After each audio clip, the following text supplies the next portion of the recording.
Welcome everyone, Christine here with my campaign guide for Astragoth Ironhand of the Chaos Dwarves, who's probably the most popular of the Chaos Dwarf Legendary Lords. I don't think he's the best, in point of fact I do believe he is actually the weakest of all of them.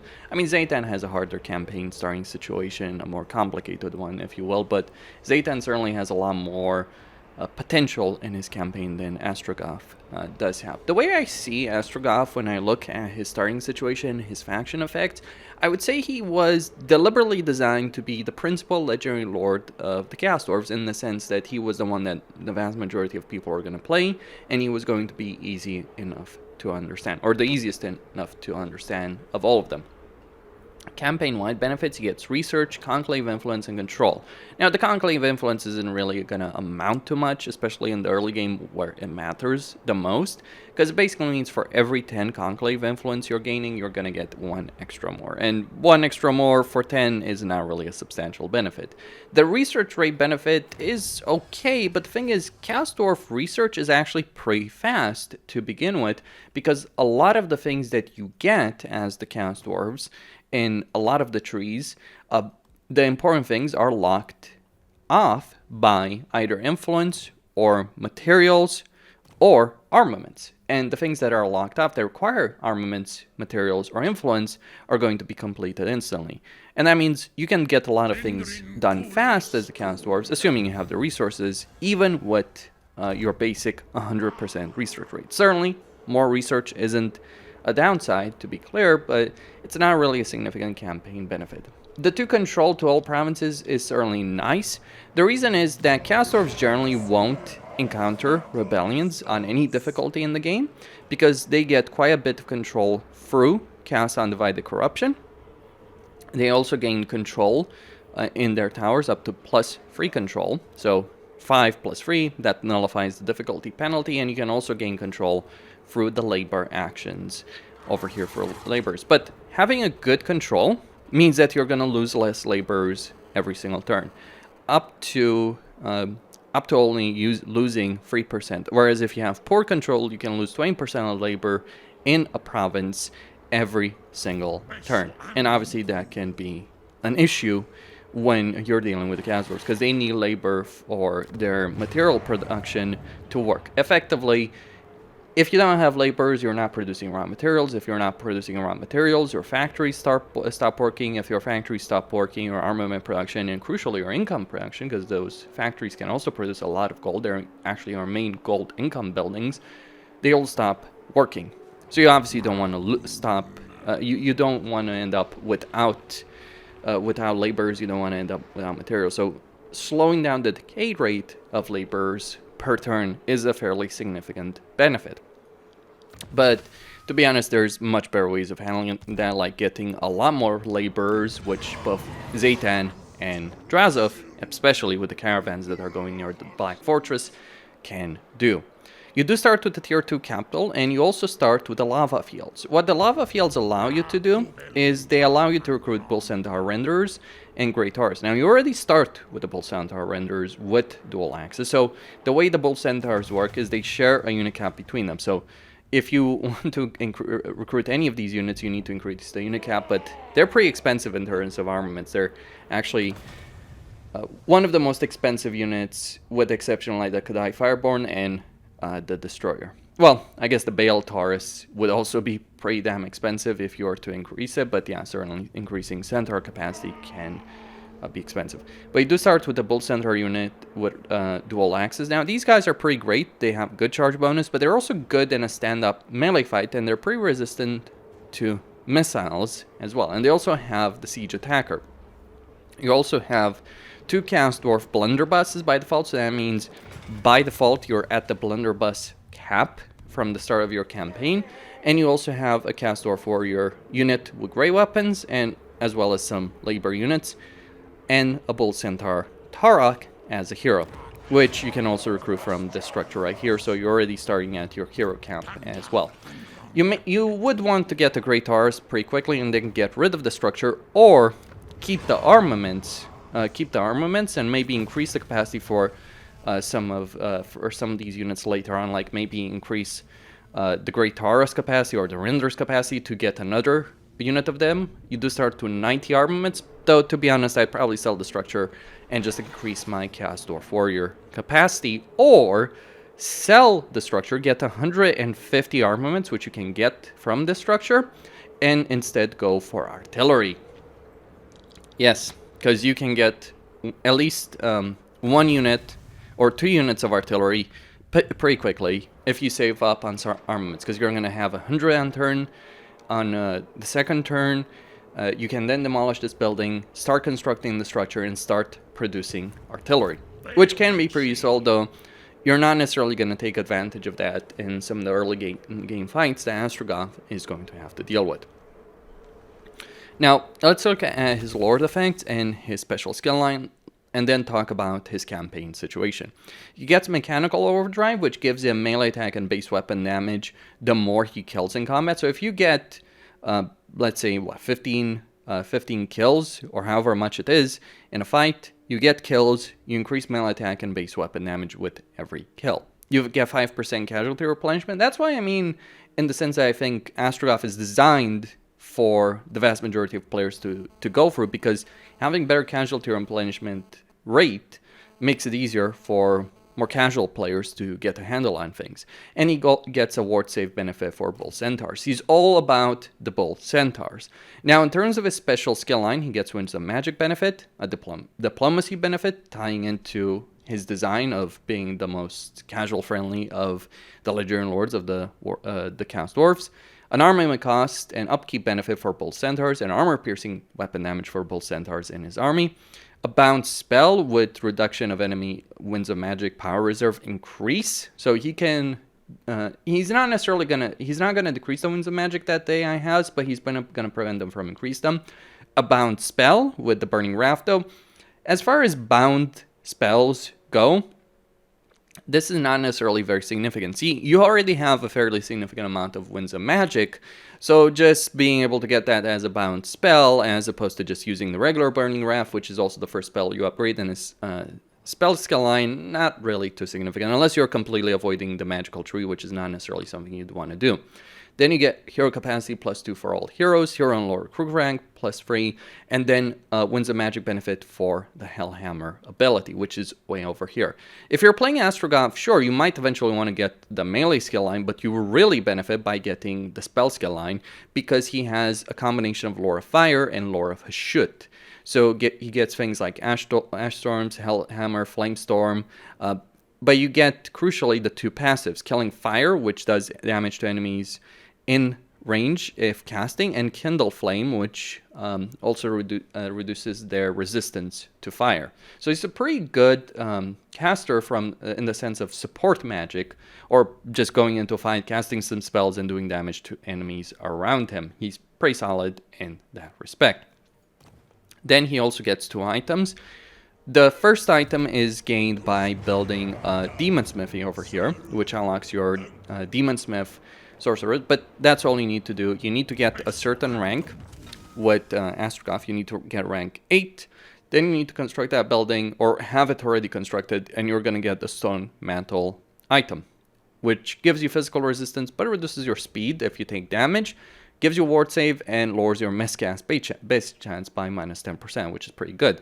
Then you get the Black Hammer of Hashut, which is a strong item that gives you base weapon damage and armor piercing damage, control in all provinces, and 15% weapon strength. He's a pretty good melee combatant, though he doesn't hold a candle, I think, to either Drazov or Grimgor, more importantly.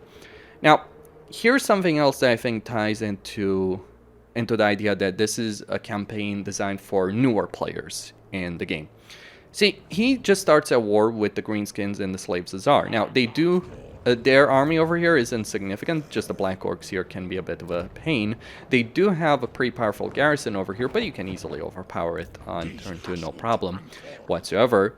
And you can also, and with the Taurus, the Centaurs, the Blunderbusses, you'll be able to do so pretty easily. But after that, what do? Well, an experienced player like myself, what we do is, obviously we know that we have to deal with Grimgor pretty quickly. That would be the most ideal situation. But the thing is, about Astragoth's campaign, you kind of don't have to deal with Grimgor, because the AI has a tendency of not wanting to attack a distant province, especially in this patch. Creative Assembly has made that change. So Grimgor is usually not going to take the path to the east easily. Kolic will. And if Grimgor wants it, and it seems like Grimgor is kind of scripted to want to take this, even though most of the time he can also avoid it if you start right next to him. So if you get territory right next to him, he's going to declare war on you, but if you don't, he's going to try and take it, which will mean a war between him and Kolic. Now, Kolic might actually win that war or slow him down significantly. So if you're playing Astragoth, the hard path is to go find Grimgor. I've done it.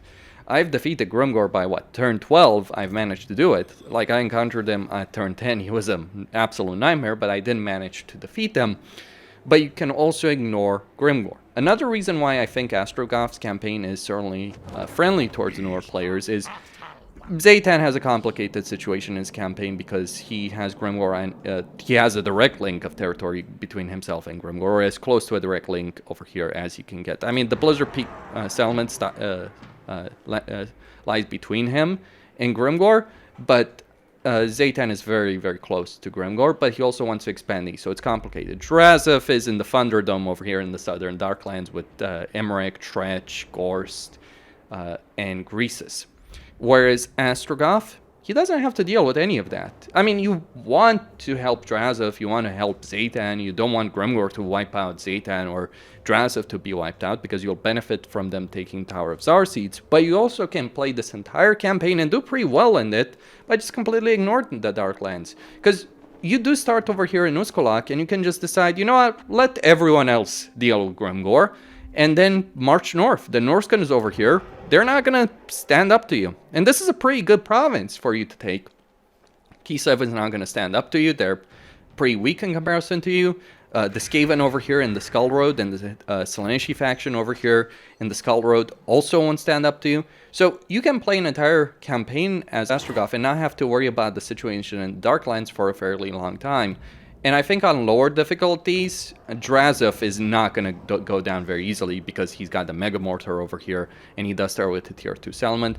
Zaytan won't go down so easily, and on lower difficulties, Grimgor is not going to be the biblical threat that he is on Legendary. But even on Legendary, there's an argument to be made about ignoring the Darklands situation and gaining for yourself 2 very significant provinces with 4 regions each, as opposed to having to expand in the Darklands. The Darklands situation is much harder than going north. Because if you expand here, the Skaven are not going to stop you. The Slaaneshi over here are not going to stop you. They're at war with Archeon, by the way. And if you take this province for yourself, Archeon is actually going to love you for it. Because he's going to appreciate you going to war with the Slaaneshi. So you could just go over here, actually ignore the Norskins initially, take out the Skaven first, take out the Slaaneshi faction before Archeon can do so, and then go then take the Goromandi Mountains, or even don't take the Goromandi Mountains. But anyway, march west, deal with Kislev, Katrin, and Gostalten. I mean, they're already in a rough spot because of Frat and Trog and Azazel. So you can certainly take Kislev cities for yourself. Kislev is kind of crap, though, for the Chaos Dwarves, I gotta say. Though you could just take Prague, Kislev, or burn Prague to the ground. Or maybe take Prague and sell it to Frat. Take Kislev and take this province. Like the Chaos Dwarves can actually benefit from these kind of minor provinces. I believe that the Chaos Dwarves can actually put a tower, like in Fort Chikova, if I'm not mistaken. I've seen them able to do it in the Mountains of Morn. I haven't played a campaign where I invaded Kislev, because I play in the Darklands. I love the Darklands at the moment. But you could then take over this territory and then conquer the Empire. The Empire would be pathetically easy. Draika and Azag obviously would be problems, but by the time you would arrive here, they'd probably wiped each other out, or Azag would be wiped out by Ungrim, Draika would be weakened by something else, so you could take over this entire territory for yourself. What's great about Chaos Dwarves is they don't have to deal with supply lines, they don't have to deal with climate. Every bit of climate is suitable for the Chaos Dwarves, including, funnily enough, magical forests. Yeah, that's kind of a weird one.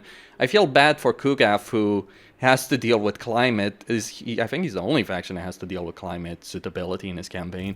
Well, no, Nakari has to deal with it as well. But you gotta feel bad for Kugaf and Nakar. You have to deal with some unsuitable climate, whereas the Chaos Dwarfs have every climate being suitable. It's almost as if Creative Assembly decided, you know what, climate suitability is a nonsense idea, supply lines is a nonsense idea, let's just drop both of them, and let's see how a campaign can be without them. Pretty good, by the way. Really good, in point of fact. And I do like the design of the Chaos Dwarfs. To be clear, the Chaos Dwarfs are not the most powerful race in the game, by far. Warriors of Chaos, Greenskins, High Elves even are actually stronger races than they are, but they're certainly one of the more enjoyable races to play in the game at the moment. Personally, like in terms of fun factor, they're my favorite race in the game at the moment. In terms of strength, they aren't the strongest. But those are some of the options that you have available for yourself as Astragoth. Or you can go here, take your initial province, then by turn 3, and then turn 4 you move over here to the border, you keep recruiting units, you get Gordouz, you then take Saber Mountain, you then hopefully take Ice Pure. If you take Ice Pure before Kolek, that's great, because you want to keep recruiting units, by the way. You want to have a full stack by the time you deal with Grimgor, so you're going to want to keep recruiting units, maybe even get the secondary army, and then fight Grimgor. Some people would even rush Grimgor before they even have a full stack. I wouldn't necessarily recommend doing that, or you could just go from the settlement over here to the south, ignore the entirety of the path to the east. The benefit in taking the path to the east, by the way, is the fact that you'll gain levels, you'll gain territory that you can then use. And you're not leaving a province like the path to the east, which can be a pretty good province for you as the Chaos Dwarfs, you're not leaving that in the hands of Kolek, which you would otherwise take. Though you could also go through the Plains of Zar and instead take Grimgor's capital. The benefit of doing so is you're eliminating Grimgor's recruitment options. But yeah, Astragoth can have either a really hard campaign start by fighting Grimgor very quickly, or you can have a pretty easy campaign start by going north. Those are the options you have available as Astragoth. Though bear in mind that the Silver Pinnacle over here doesn't particularly like you, but they're already at war with the Dripping Fangs. And from my experience, at least on high difficulty, the Dripping Fangs tends to win that fight. So I wouldn't be too concerned about the Silver Pinnacle, at least in Immortal Empires. Realms of Chaos, bit of a different discussion for Astragoth. But yeah, I do stand by what I said. I think he is the weakest because he just doesn't have the same kind of potential, economic potential, crucially, that Zaytan and crucially Drazov have in their campaigns. But he does have quite a few things going for him, and let's be honest, he's pretty damn cool in that exosuit that he's using. Costine here signing out. Don't forget to subscribe, like, and enable notifications, and stay tuned for more.